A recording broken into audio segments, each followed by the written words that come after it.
কিয়ামতের ময়দানে সুদখোরকে বলা হবে তুমি অস্ত্র নাও আমি আল্লাহর সাথে লড়াই করার জন্য। এ হলো 1 নাম্বার ভয়াবহতা। 2 নাম্বার, আল্লাহ না করেন যারা সুদ খায় আর সুদি লেনদেন অবস্থায় যদি মারা যায় তারা কিয়ামতের ময়দানে কবর থেকে পাগল অবস্থায় উঠবে।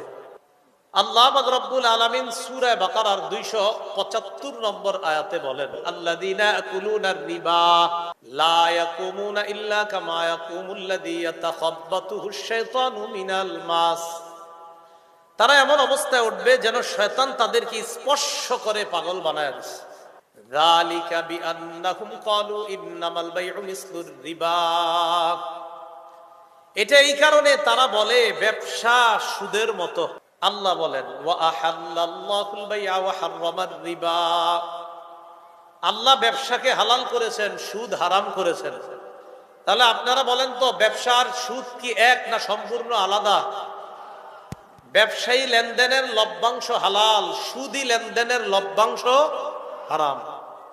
তাহলে ব্যবসা সুদের মতো এই কথা যারা বলে তাদেরকে বলবেন ব্যবসায়ীরা কষ্ট কইরা লাভবান হয়, আপনি ঘরে ঘুমায়া ঘুমায়া লাভবান হন, এই জন্য আপনারটা হারাম ব্যবসায়ীদেরটা হালাল। 3 নম্বর, সুদখোর কিয়ামতের ময়দানে যখন উঠবে মনে হবে তার গলাটা কেউ চাপ দিয়া ধরছে, তার শ্বাস রোধ করে হত্যা করা হচ্ছে, এমন অবস্থায় সুদখোর উঠবে।